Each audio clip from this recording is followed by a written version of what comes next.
کیا کبھی آپ نے سوچا ہے کہ ایک ایسا نام جو کبھی خدا سمجھا جاتا تھا آج تاریخ کے اندھیروں میں کیوں دفن ہو چکا ہے؟ ایک ایسی آواز جو ڈھول کی تھاپ کے پیچھے ہمیشہ کے لیے دفن ہو گئی، ایک ایسا خوف جس نے مضبوط بادشاہوں کو جھکنے پر مجبور کر دیا، اور ایک ایسی پیاس جسے بجھانے کے لیے معصوموں کا خون مانگا گیا۔ یہ کہانی کسی خیالی ڈراؤنی فلم کی نہیں، بلکہ انسانی تاریخ کے اس سیاہ باب کی ہے جسے دنیا بال کے نام سے جانتی ہے۔ ہزاروں سال پہلے شام اور فلسطین کی وادیوں میں ایک نام گونجتا تھا جسے لوگ صرف خدا نہیں بلکہ اپنا مالک اور آقا مانتے تھے۔ لیکن سوال یہ ہے، کیا وہ صرف ایک سونے کا بت تھا، یا پھر انسانوں کو غلام بنانے کا ایک گہرا ذہنی کھیل؟ سچ تو یہ ہے کہ بال ابتدا میں کوئی بت نہیں تھا، یہ ایک لقب تھا جس کا مطلب تھا مالک یا سردار۔ لیکن جب انسان اپنی ضرورتوں کے لیے اللہ کو چھوڑ کر دنیاوی طاقتوں کے آگے ہاتھ پھیلانے لگتا ہے تو ایک لفظ آہستہ آہستہ خدا بن جاتا ہے۔ پرانے دور کے لوگ بارش اور اچھی فصل کے لیے اتنے بے بس تھے کہ انہوں نے اپنی امیدوں کو ایک مورتی کی شکل لے دی۔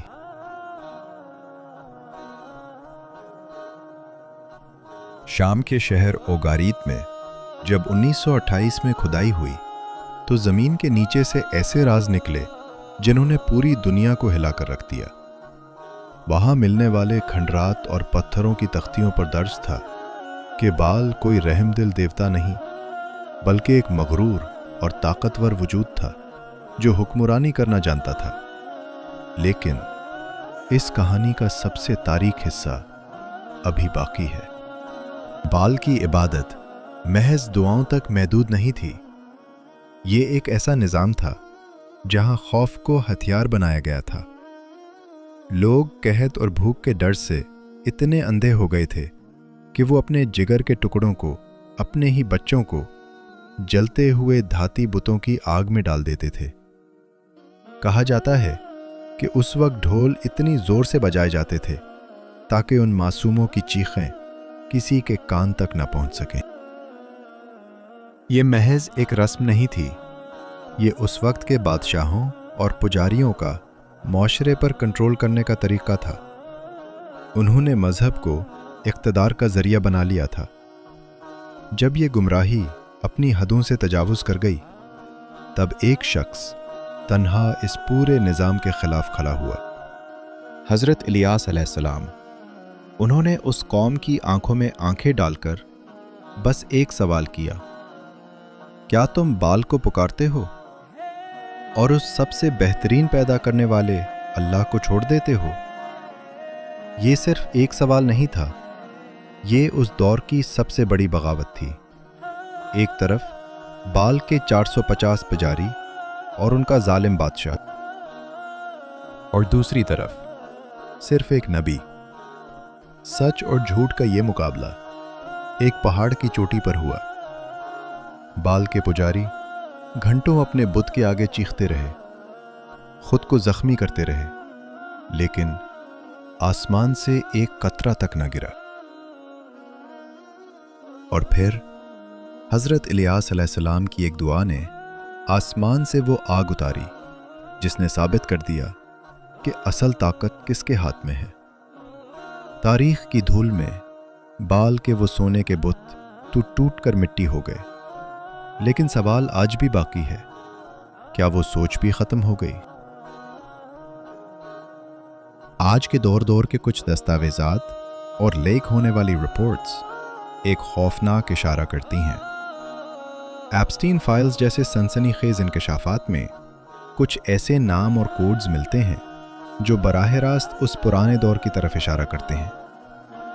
2026 کے اس دور میں بھی کچھ لوگ مانتے ہیں کہ دنیا کی بڑی طاقتیں اور خفیہ تنظیمیں آج بھی اسی بال والی سوچ پر چل رہی ہیں۔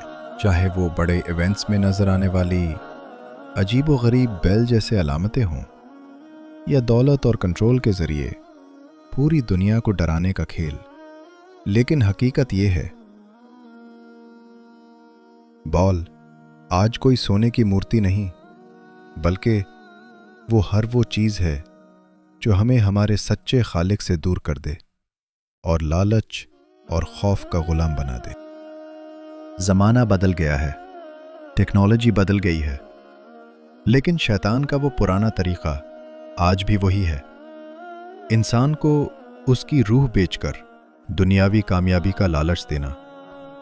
آج بھی ہمارے سامنے وہی پرانا انتخاب ہے جو ہزاروں سال پہلے تھا۔ کیا ہم اس چمک دمک کے پیچھے بھاگیں گے جو دراصل ایک گہرا دھوکہ ہے، یا پھر اس راستے پر چلیں گے جو ہمیں آزاد کرتا ہے؟ یاد رکھیے، بت چاہے سونے کا ہو یا ڈیجیٹل، سجدہ ہمیشہ صرف اسی کا حق ہے جس نے ہمیں اور اس پوری کائنات کو پیدا کیا، کیونکہ تاریخ گواہ ہے جھوٹ چاہے کتنا ہی سنہرا ہو، اس کا انجام صرف راکھ ہوتا ہے۔